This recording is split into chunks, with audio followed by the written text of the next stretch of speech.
This is a presentation of Empire Sports Media. How you doing, folks? Empire Sports writer and Jets expert, well, in a relative sense, Geoff Magliocchetti here for ESN, talking Jets and Giants football today, joined, of course, by Giants boss and boss overall of the company, Alex Wilson. Alex, thanks for joining us. It's great to do this. Absolutely. I'm always excited to talk Jets and Giants rivalry, big brother, little brother complex. And as we know, the Giants and Jets were both active this offseason. I'm super excited to see New York football come back to relevance. I know Buffalo Bills fans will hate me for saying that, but Buffalo Bills is really the big brother right now. I'm super excited to talk about the Giants and Jets and really what the Jets are doing because I love talking Jets football. All my friends are Jets fans, and they have a very interesting scenario going on right now with Sam Darnold, the second overall pick. So I'm excited to jump into that. No, for sure, and this should be really interesting. We were talking right before we got started, by the way, on how they both seem to be little brothers right now, both to the Buffalo Bills at this point, so should be interesting to see what they're able to do this season. Of course, first and foremost, as you mentioned, the conversation centers around the second overall pick. The Jets are in a position where, this is unfortunately becoming a regular thing, picking so high in the draft. I mean, they picked third a couple of years back. They were able to use number 11 on Mekhi Becton and use that third pick on Quinnen Williams, which is so far paid off for both of them in that case. But unfortunately, the teams around them have not been up to snuff. So right now, the Jets do still own the number 2 pick. And Joe Douglas, according to a report from Peter King, appears to be sticking with that choice and will not be trading it a la what we saw with Miami and Philadelphia last week, in San Francisco involved in those proceedings as well. So I think what's so interesting about this number 2 pick is that now, here's the thing. Mock drafts are always so interesting to me. First of all, I find nothing showcases, by the way, just to go on a little bit of a tangent here, nothing showcases the stranglehold the NFL and football in general has on the American imagination than how crazy the NFL draft has become, because it has turned from 3 random days in the middle of April or May or even March, I think, at one point in time. 3 days in the middle of the spring has now become a 365-day affair, 24/7. You can't escape it left and right. So I think that's real interesting, and props to the NFL for doing so. So I think that with the Jets at number 3, what's interesting about when you make a mock draft, you can never decide whether it's what you think the team shall do, or what you think, or what you think the team will do, or what you think the team should do, like putting yourself in the GM shoes. And what I mean by that is the general consensus seems to be the Jets will be using the number 2 pick on a quarterback, and the further consensus appears to be that it will be on BYU quarterback Zach Wilson, though Justin Fields made a case at his pro day as well. But I think, on the other hand, that the Jets should be using this on blocking instead. Yeah, I mean, look at their offensive line right now. I know a lot of people say George Font had an adequate 2020 season. Mekhi Becton, obviously, your staple left tackle. Your interior line is where I'm kind of concerned about. Greg Van Roen did not play well. I don't even remember who your center is, and your left guard, Connor McGovern, he struggled a bit, didn't he? Yeah, so your entire interior line just kind of is a mess right now. You could easily say, let's go and get Penei Sewell. Let's trade back. We'll get Rashawn Slater, who's projected as an elite guard at the NFL level, even elite center if you wanted to move him that far interior. You guys have McGovern. I think he's going to bounce back. But the most part is, they've backed themselves into a corner. Because, as you said before, San Francisco traded up to the number 3 overall pick, which really makes you think there's going to be 3 quarterbacks back-to-back off the board. It's going to be Trevor Lawrence, Zach Wilson, and then probably Justin Fields. And I like Justin Fields, but Ohio State quarterbacks, historically not so good. Obviously, you saw Dwayne Haskins, just what happened to him in Washington. But I think Justin Fields is different. They say, you should scout the player and not the helmet, which I agree with. I think Justin Fields is actually a fantastic player. He's gritty. He's tough. You saw him in the national championship game. He got hit hard multiple times, and he came back in and didn't give up. But I think the Jets here are locked in at Zach Wilson. If you watch it, I watched his entire pro day. I watched every single throw, and he can make throws that I don't see other quarterbacks being able to make. I think he's an optimistic way of looking at it. He's a blend of Aaron Rodgers and Russell Wilson. He has the size and kind of stature of Russell and the mobility, but he has the arm talent of Aaron Rodgers. He can sling that ball in a second. He has good zip on it, and he can throw off balance, on the move. He can do so many things with his qualities, and I think the Jets personally would be foolish not to get Zach Wilson. He's going to be one of those players that either is, elite level ceiling, or he's a boomer bust player, but I think his ceiling is so high that you have to say, we could trade Sam Darnold for a third-round pick. That's what I put the value of him on. I don't know what you think about that. But Zach Wilson, in my opinion, that's your quarterback, man. He showed me everything I need to see. And you develop him. You develop his cognizance, and you develop his mental ability in terms of being able to progress through reads. And I think he can be a phenomenal player. You added a couple weapons on Denzel Mims last year. You got Corey Davis. I'm excited. I think in the second round, you could get a really great receiver, too, if you wanted to find maybe someone like Terrace Marshall. You have another first-round pick. Travis Etienne, an awesome running back, or Najee Harris. There's a bunch of guys, man. I'm super excited for the Jets as a Giants fan personally, but the Jets have so much value and assets to utilize. I'm excited to see what you guys do with it. Yeah, what's interesting to me about that, and by the way, talking about not picking with helmets over there, I think I learned that lesson the hard way, because for the life of me, I told anyone who would listen that a certain Texas Tech quarterback named Patrick Mahomes wasn't going to be a thing in the NFL, because I had endured years of, Cliff Kingsbury, Sonny Cumbie, etc. on that, and Graham Harrell was another one, and that one came to bite me in the butt, to say the least. So I've always tried to I've learned a lesson not to judge on the helmet. So you're absolutely right about that, but certainly something to keep in mind with Fields. But here's the thing with the Jets at this point right now, because you're right, offensive line, they haven't really done anything. They haven't done much to improve an area that was so middling and so concerning last season.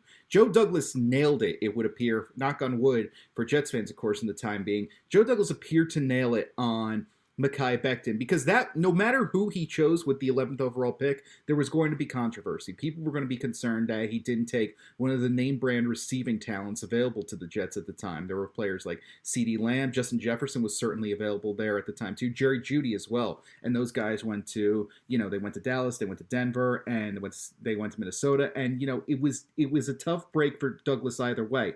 But Becton fulfilled expectations and then some last season. But having said that, Douglas's free agency acquisitions, the McGoverns, the Fants, even Alex Lewis, for the record, they didn't who's currently situated as the left guard.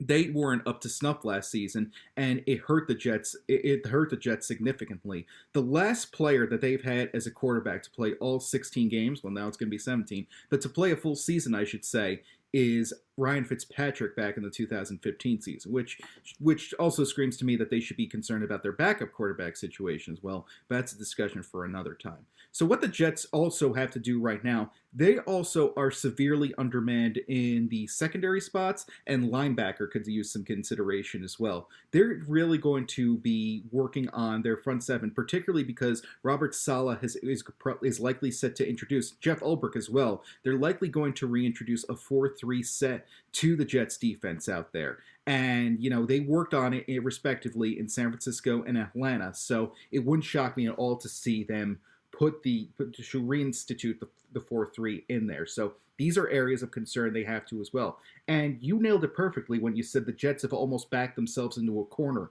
in this case. They could well, take Zach Wilson, who is this high-risk, high-reward player out of BYU. They could take him.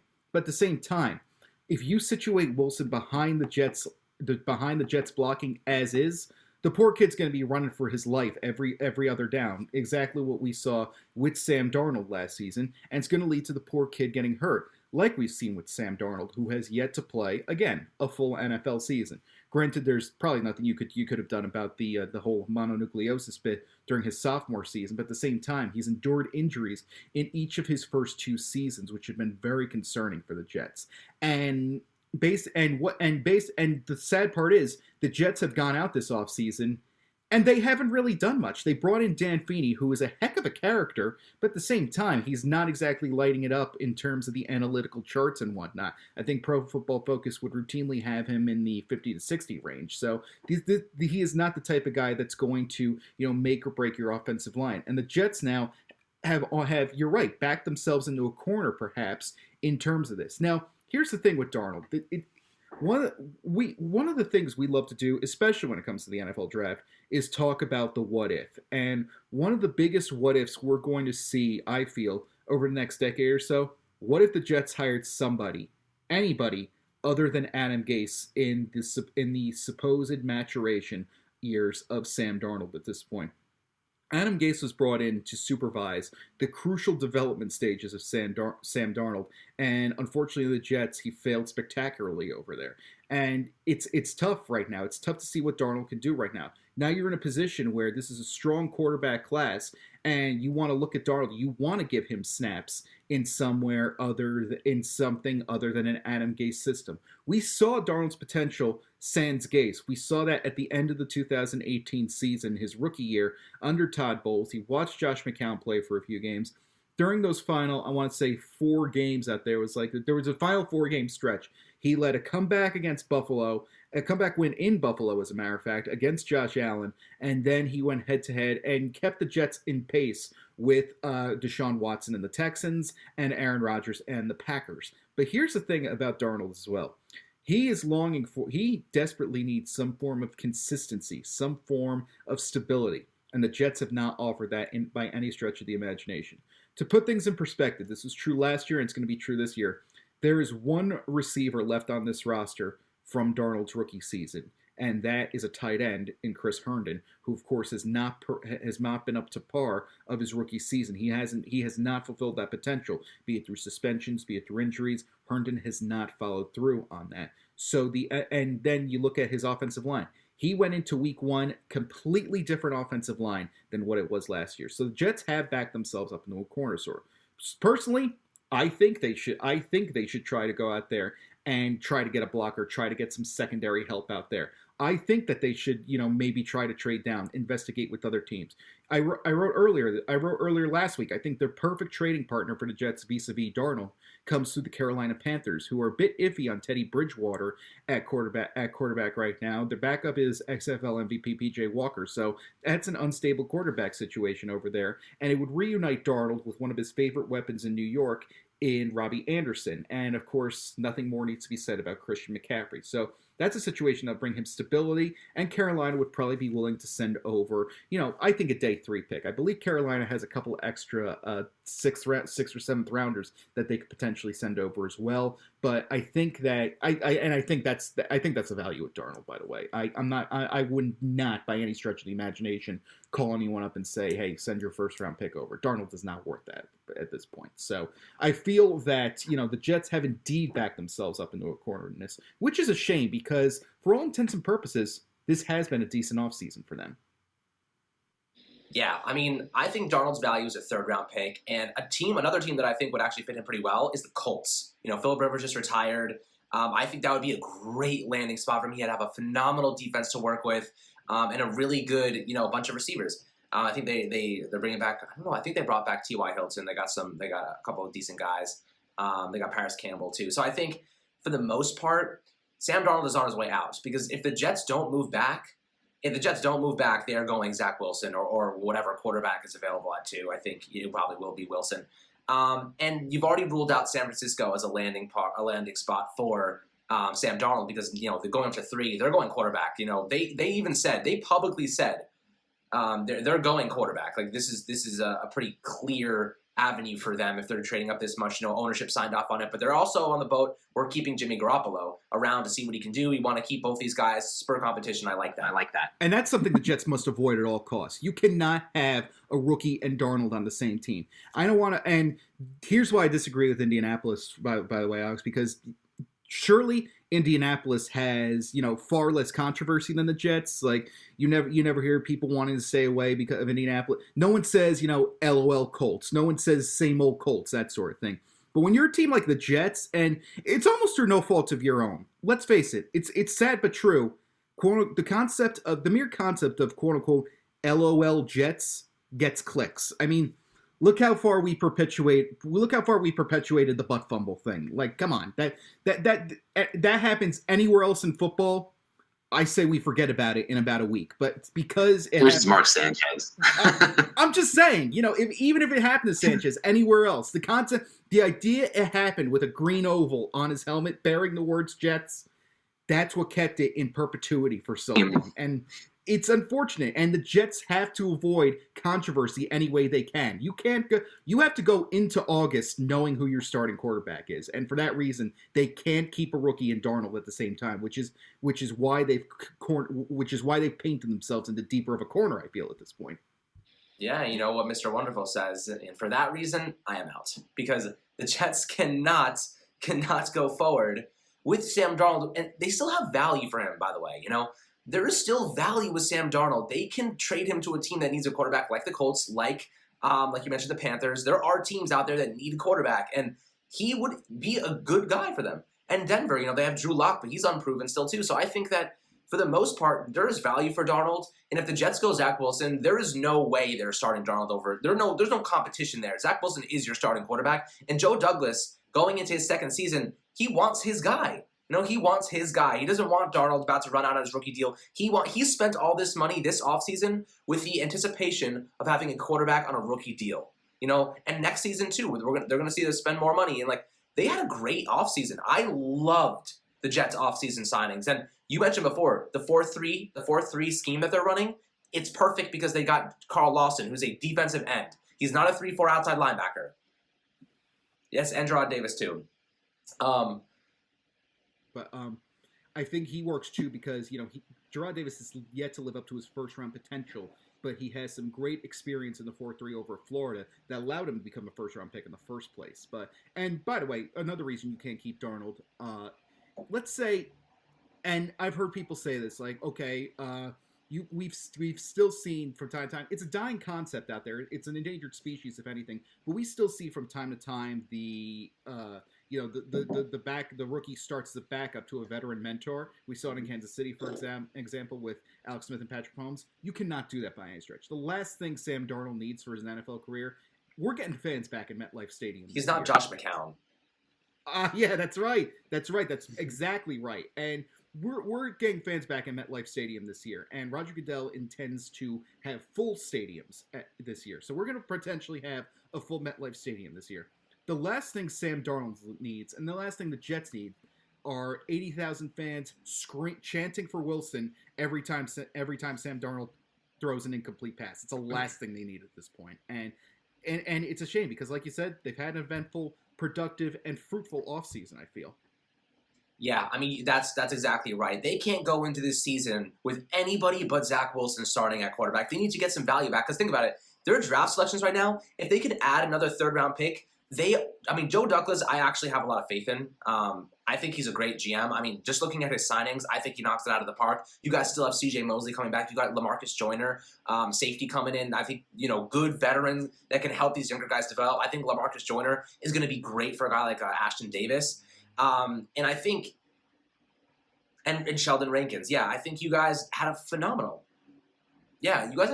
free agency class. And if you trade Darnold for a third-round pick, let me just list off your selections right now. You have the second overall pick, you have the 23rd overall pick, you have the 34th overall pick, 66, 86. Let's say you throw in another third-rounder in the 70s range. So only in the third round, you have 66, 70s, 86, 107, 146, 154, and 186. You guys could go into this draft, get your Zach Wilson in the first round, and then you have another pick in the first round. You could even trade back a couple selections, still get a guard like Wyatt Davis out of Ohio State. In the second round, you can get your running back. You can get Travis Etienne or Najee Harris if they fall. You could get a wide receiver, maybe someone like Terrace Marshall from LSU falls. In the third round, you have a ton of great talent, some good cornerbacks, some depth pieces, some guys that can compete and learn the system. And even a guy like Ben Cleveland, might be a good option there. I think that the Jets have put themselves in a tremendous position to capitalize on this draft. They had a killer free agency. They can get themselves the quarterback they want. They can get themselves some more offensive line protection. If Joe Douglas knocks this out of the park, you're going to see an entirely different Jets team next season. And it all starts with the quarterback because while I believe that Sam Darnold is good, I don't think that, with his rookie contract's coming to an end very, very soon, and they're not extending him because the Jets aren't moving from number 2 overall unless they get blown away with a deal. What kind of deal do you think it would have to look like for them to even consider moving back? Because I think it would have to be at least 2-3 future first-round picks. Yeah, here's what scares me about as well with Darnold and whatnot. Darnold, by the way, look how much quarterbacks are making in today's league. When you look at some of the deals that some of these guys who, let's face it, have not been up to snuff in terms of postseason success, are you going to give Sam Darnold that kind of money? No, you're probably not going to. It's not a wise investment. And what I like about Douglas, by the way, Douglas is making up for the negligence Mike Maccagnan had on the offensive line. Now, not everything is panned out, but keep in mind what the first 2 moves Joe Douglas made at the helm of the Jets general manager. He convinced Khalil to come out of retirement, which, let's face it, didn't pan out. And he traded a 7th-round pick for Alex Lewis. So he knows that often how important offensive line is. And you keep mentioning the running backs. I got to tell you, I think the Jets are somewhat set at that position because I feel like Michael P. Ryan is a bit of a project for them. And in the meantime, I think their most vital offseason signing to date has been Tevin Coleman, who was very affordable. 1 year, $2 million, $2 million. And I think that he's going to be vital because the Jets need weaponry. Because who has been the most prominent offensive threat on the team over the past 2 seasons? It's probably Jamison Crowder. Now, no disrespect to Jamison Crowder by any stretch. He has turned himself into a reliable slot receiver. But when your top offensive weapon is Jamison Crowder, let's face it, you're probably not going to the Super Bowl. And that's with all due respect to Jamison Crowder. I think he's developed himself a very solid NFL career. He's developed a very solid niche, and he can be a contributor. But if he's your top target, you have problems. And the Jets have sought to address that through Coleman, who has proven effective in both the air and on the ground. And you see Corey Davis, 3 years, $37.5 million. These deals are affordable too. It's just unfortunate that they didn't go out and address and identify the blocking problem. Because you saw some of their top targets went elsewhere. Joe Thuney went to Kansas City, for example. And, it's just unfortunate that they weren't able to capitalize on this. All they brought in was Dan Feeney, and that was a problem. That was an issue because, again, Feeney has the personality, but he doesn't have the numbers to back it up. And it's just unfortunate they're in this position in the first place. And also, by the way, I think no conversation about the Jets offseason can be had without acknowledging that even the perfect offseason, even the most perfect offseason, probably isn't going to be enough to topple the new juggernaut in the AFC East right now. Buffalo is set for the time being. For years, you had to worry about the Patriot problem, but now I think you have to worry about the Buffalo problem as well. And in due time, the Jets could find a way to topple the Bills in due time. And some of these signings are a good first step to doing that. I love how they started to work on their front seven a little bit because when you're faced with the prospect of 2 yearly matchups with Josh Allen and, to a lesser extent, Tua Tagovailoa, you need to have as much of a pass rush as you possibly can. So I do credit the Jets for doing that. But at the same time, the most perfect offseason is not going to topple the Bills immediately. They own the division until further notice. So I think any conversation that's centered around that, or that's centered around the Jets, any offseason conversation centered around the Jets has to have that disclaimer, that asterisk in a way. So I do respect what Douglas is doing, but it's just going to be a matter of landing the right selections and using those draft picks wisely. Well, that's the big thing. Is it too little too late for the Jets? Is it too little too late for them to compete against the guys like the Bills? And by the way, Miami is killing it right now. They just turned the Laramie Tunsil trade into 3 first-round picks for the future. They killed it. It's a gift that keeps on giving, and I give all credit to the Dolphins, who looked dead in the water, pun intended, a couple years back. And I think that they situated themselves pretty well to topple New England. And unfortunately, the Jets, while the Patriots started to falter a little bit, the Jets unfortunately wasted 2 years under the Adam Gase system, and it's real unfortunate. And that's valuable time you're not going to get back. So while I think too little too late is a bit harsh for the Jets, especially because they're with a new regime, because Douglas is trying to atone for the sins of the Gase era. He's at least attempting to clean things up right now. Who knows how it's going to pay off? I mean, we'll find out soon enough.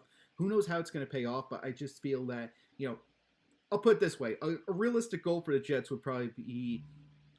Nothing says, the holiday season's getting closer. Nothing says, Christmas, Hanukkah isn't getting closer than those excellent charts they have, with the division leaders, the wild cards, and in the hunt column. That's like that tells me that Christmas is coming more than anything in the world, and I enjoy them every single year. If the Jets can be in the hunt column this time around, once we get to December, that's I think huge. That's enough of a win for this organization at this point, at least in the short term.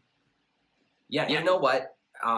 Reflecting back to the Giants and the Jets right now, Robert Saleh gives me Joe Judge vibes. And I can tell you firsthand, Joe Judge has been a revelation for the Giants. He changed our culture. He changed our scouting, the way that we go about things. And he came across saying, we're going to be punch you in the nose every 60, all 60 minutes. We're going to be in your face. We are going to run the ball and have a strong defense.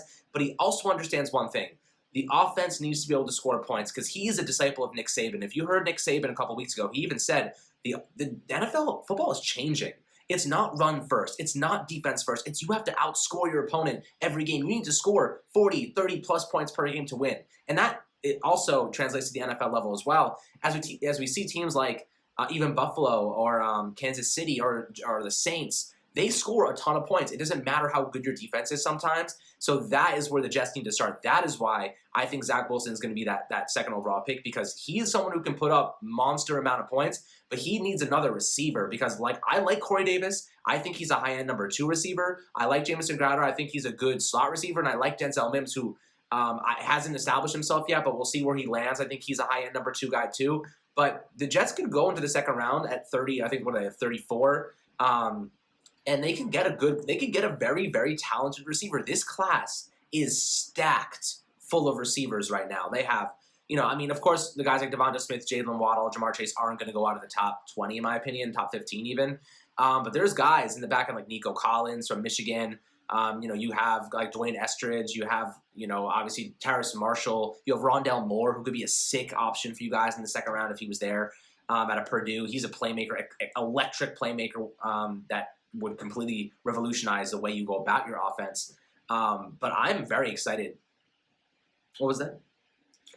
I love Rashad Bateman out of Minnesota. He is arguably the best route runner in this draft class. He's also has the flashiness, those one-handed grabs he can make. He's a big body target, very crisp. He doesn't drop many passes. I think if he was there at 23 for the Jets, they shouldn't hesitate because, like I said, the Jets have 2 second-round picks, and they could go all offensive line in the second round. They could get themselves a guy like Landon Dickerson out of Alabama. Has a kind of a troublesome injury history, but he's a guy who can play guard and center. Like I mentioned before, Ben Cleveland, even if Wyatt Davis is there at 34, he'll probably be there at 34. They could still land him in the second round. So if the Jets said, let's get Zach Wilson and Rashad Bateman, now we have Corey Davis, Jameson Crowder, Rashad Bateman, Denzel Mims. That's a very good wide receiver core. I would be very, very happy with that if I was them.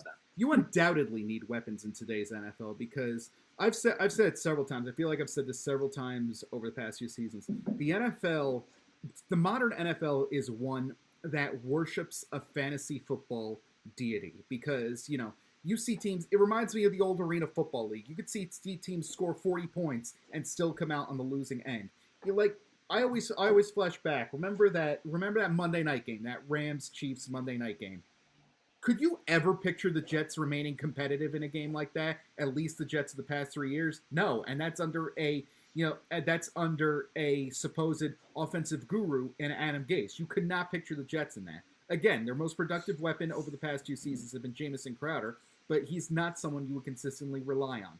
And, it was nice to see them try to shell out a big contract to Le'Veon Bell, try to make Le'Veon Bell happen. But after that, it's going to be a long time before the Jets ever spend big bucks on a rusher again.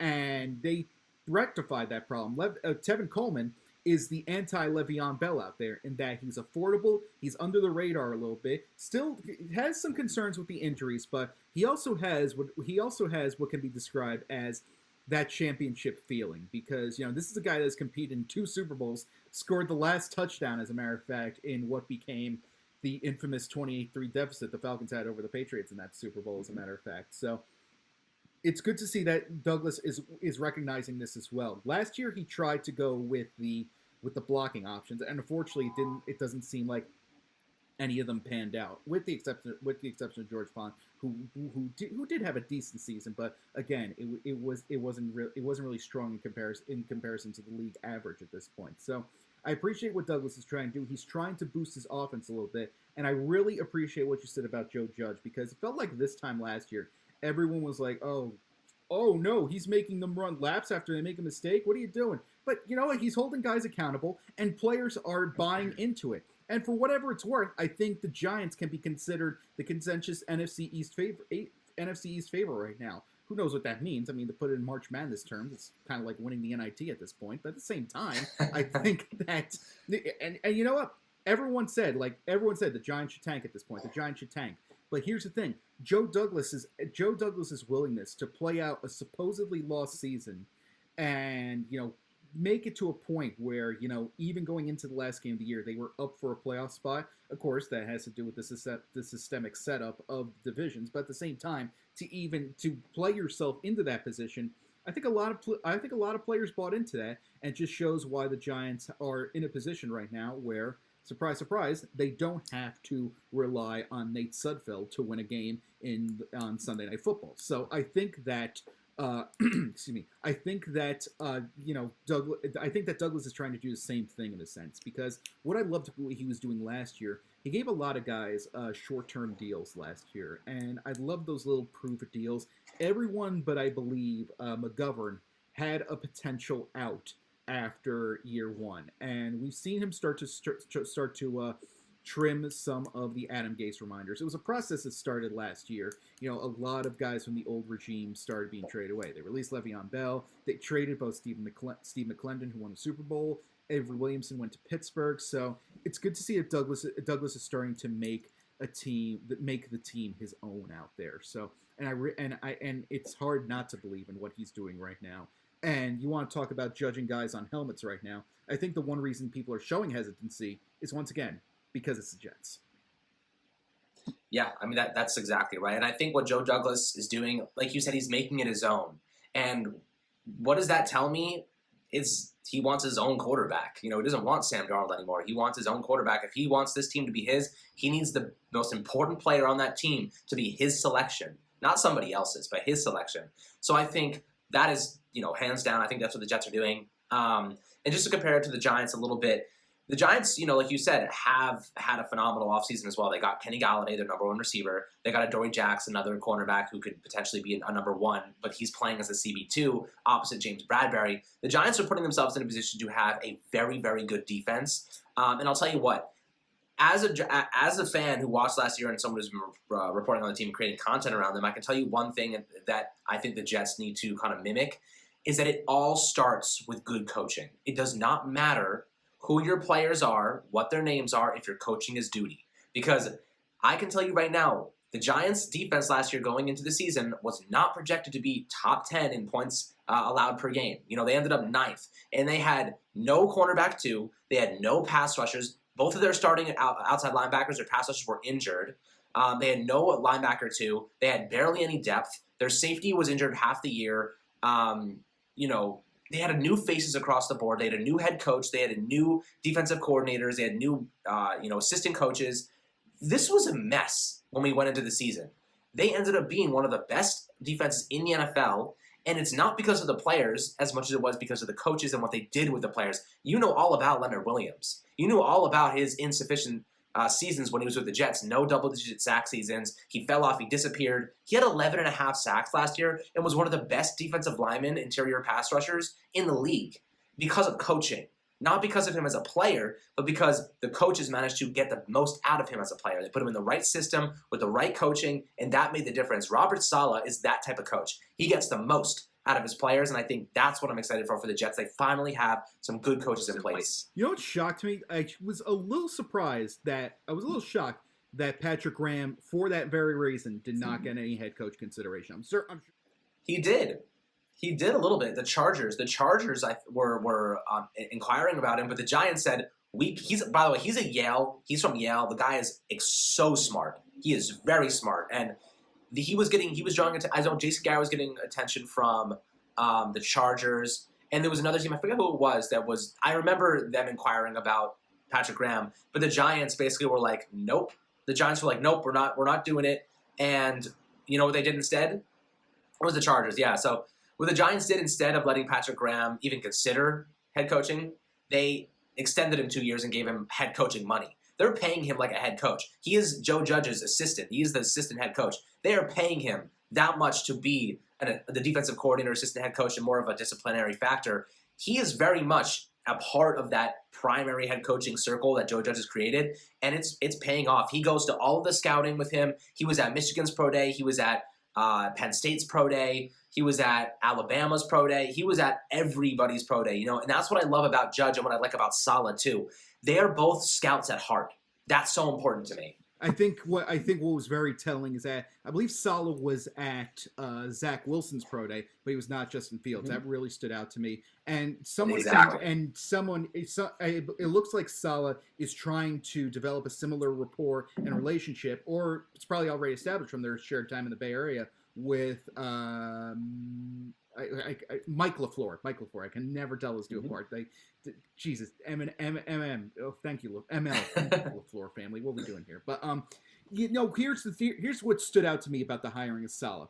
When Adam Gase was hired, the only people who seemed to be happy about it, who seemed to praise the move, were the quote unquote hot take artists. Wait, who was that? Yeah. Peyton Manning was very happy about Adam Gase getting hired. Oh my goodness! Between his days in the AFC East and that, I can only tell Peyton Manning must have set the Jets back 2 decades by now. But but I think that the only people who were praising it were Peyton Manning and the quote unquote hot take artists. People like Colin Cowherd, for example, who were like, oh, I'm booking my tickets to the AFC title game next year. Now, note the difference when Saleh was hired. Who's praising it this time around? The players, because you're having players domestically and abroad cheer this move. Abroad, you saw Richard Sherman and Russell Wilson very excited about the moves. You look domestically, Quinnen Williams, he loved the move, and some of these other guys, they were very pleased to have Saleh there. They can't wait to work with this guy, and it's just such a stark difference, and it just goes to show you, and what's happening in the Giants right now. That just goes to show you how important coaching is, because the Giants, for all intents and purposes, do have a solid core right now. It reminds me of what's going on with another blue New York team right now, the Rangers. I think they do have these. I think both these teams have solid names. It's all about the coaching and how they foster and nurture that talent right now. So I think this is going to be an interesting year for the Giants in the sense that I think they should be the consensus favorite in the NFC East right now. Washington did get a little better. Dallas is going to be Dallas. Like on paper, every year the Cowboys should be winning 11 to 12 games, but we know how that always pans out. And Washington should be better. And Philadelphia, I'm sure fortunate in your eyes, whom the Jets are going to play in their 17th game. Philadelphia, I see, will probably be in contention for the number 1 pick, so the less said about them, the better, vis-a-vis the Eagles. So I think there's just too much distrust in that organization right now. I think both of these teams have had good offseason, but the Giants are in a better position right now to capitalize on it because they can play that division to their favor right now, and that's not taking anything away by any stretch of the imagination, I should add. Yeah, I mean, look, the Eagles are a mess. They just traded back to 12, and they don't have a quarterback for the most part. I mean, they have Jalen Hurts, who is a good running quarterback, but I'm not convinced he can throw the ball adequately yet. So we'll see how that goes for them. I'm hoping they tumble in a pool of fire as a Giants fan. But as for, the Jets, getting rid of Adam Gase was the one thing they needed to do. They waited for far too long to do it. And like you said before, Robert Saleh, the players love him, and I think that's important. The players love Joe Judge. They really respect him. They love his discipline, and the players want to be coached. They don't want to be like lollygag. They want to be coached. And Adam Gase, every time I saw him in a press conference, like, pardon my, I guess, just analogy, but he looked like a crackhead. Like, he looked like he had no idea what was going on. His eyes, he'd be like looking at it, and I'd be like, all right, you're really creeping me out. And I can't imagine how your players think about you if you're talking to them like this, and you have no idea what's going on. Like, I just don't – I think that they took Peyton Manning's word for this as Adam Gase because they thought he was going to help Sam Darnold. Obviously, that did not work out. He was awful on the offense. His play calling was trash. The defense was trash. I mean, the defense was okay at times, but the offense was really just terrible. They averaged 14.5 points last year. Look, as a Giants fan, we were 31st in the NFL last season in points per game, and we were so bad. Like, so bad. I can't even imagine being the Jets. Like, they were even worse. I can't even imagine what that must have looked like. All you have to know about the Jets is that in a majority of their games, they finish with under 300 total yards.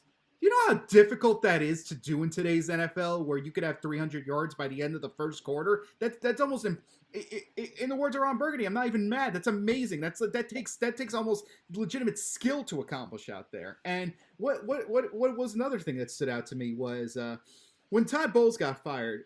There was a somberness around the Jets locker room at the time. So many guys were like, "We failed Coach Bowles. We're gonna miss him. I can't wait to talk to him after we're done speaking to you guys." So like, there was a sense of somberness. They knew they let Todd Bowles down. And talk about another guy that deserves another head coaching opportunity after what he did in Tampa this year. But He won a Super Bowl. Yeah, he deserves something else. I mean, he shut down the Mahomes offense, so he deserves another opportunity somewhere else. Crushed it. And besides, he won 5 games with Josh McCown as quarterback. That should be worth something as well. So and here's the thing: that somberness did not exist when Gase was fired.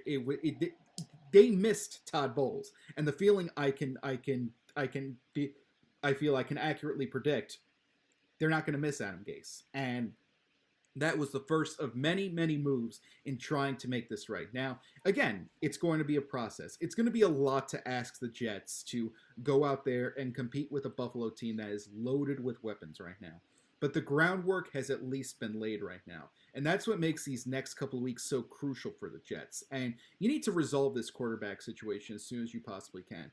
There is a tentative deadline right now for when this quarterback situation is going to end. And that's April 29th, no later than the evening of April 29th, the 2021 NFL, the first round of the 2021 NFL draft. You know who your quarterback's going to be, but you have to make that so. So you have several more things to accomplish on your offseason checklist, and you got to get that done sooner rather than later if you're Douglas.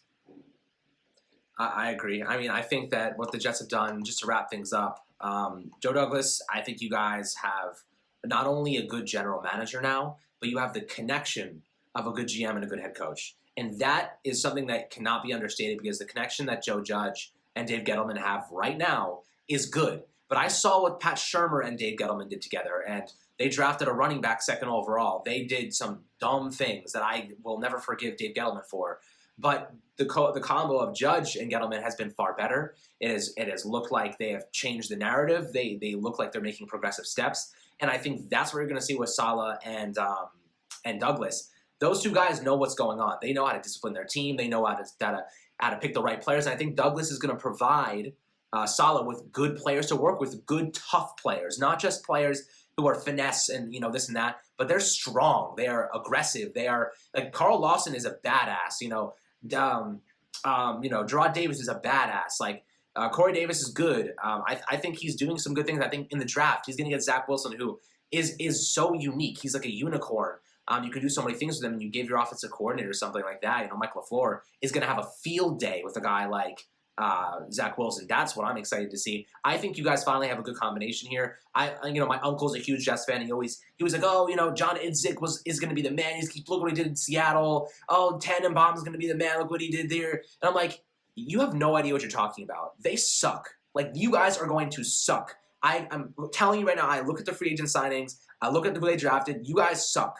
And now I look at Saleh and I look at Douglas, and I'm like, the Jets are they're heading in the right direction. They might not be good next season, but they'll be getting better. And that's all you can ask for right now. As a Giants fan who saw last year going 6-10, we got better. And I'm excited about getting better. I don't want to take a step backward. The Jets, look, if they went backward from last year, I would just forfeit my freaking team. If I was Johnson and Woody Johnson, I would just forfeit.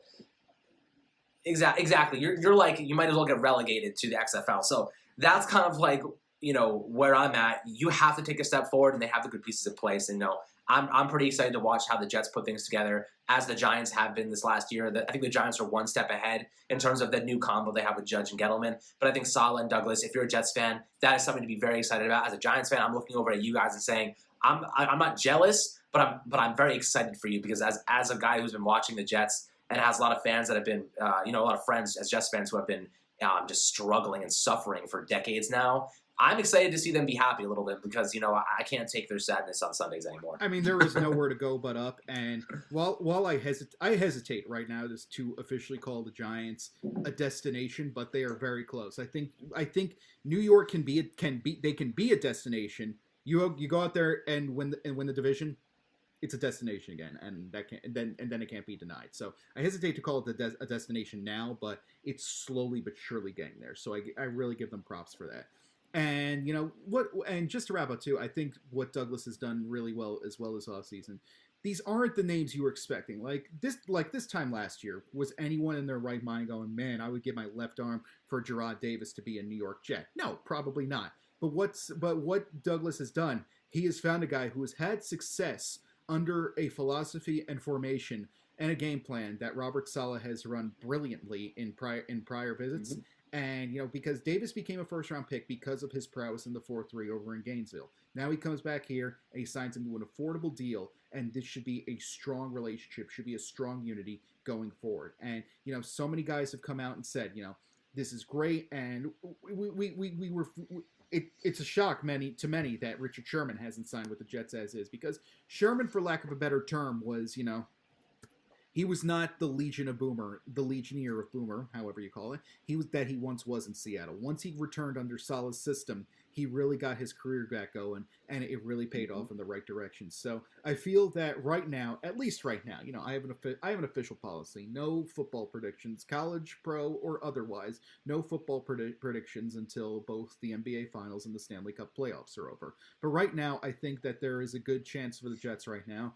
And again, if you can be in the hunt column by December, I think that you're trending in the right direction, and I think they have the tools to make that so. So, again, nowhere to go but up for this team from many viewpoints of this organization, and I do feel that they have backed themselves up in the corner a little bit. It's been a strong offseason, but there's still a lot of work to be done to even get to that in the hunt point. That's the hole they dug themselves in, but right now, Joe Douglas and company have provided some very strong shovels in the form of Saleh and others. So that's going to do it for me and Alex here in this ESM production. You can follow me on Twitter at GeoffJMags, GeoffJMags. Alex, yours should be easier spells. Tell the audience. Just Alex Wilson ESM. Pretty simple. I'm a Giants guy, but I cover a lot of the draft prospects and stuff, and put out a lot of content based on those. So it might be interesting for you guys to tune into and just see how your brother in New York is doing. Excellent. I primarily covered Jets over at ESM with some attention dedicated to the New York Liberty and NASCAR as well for those interested. So that'll do it for us. Thanks for watching, folks.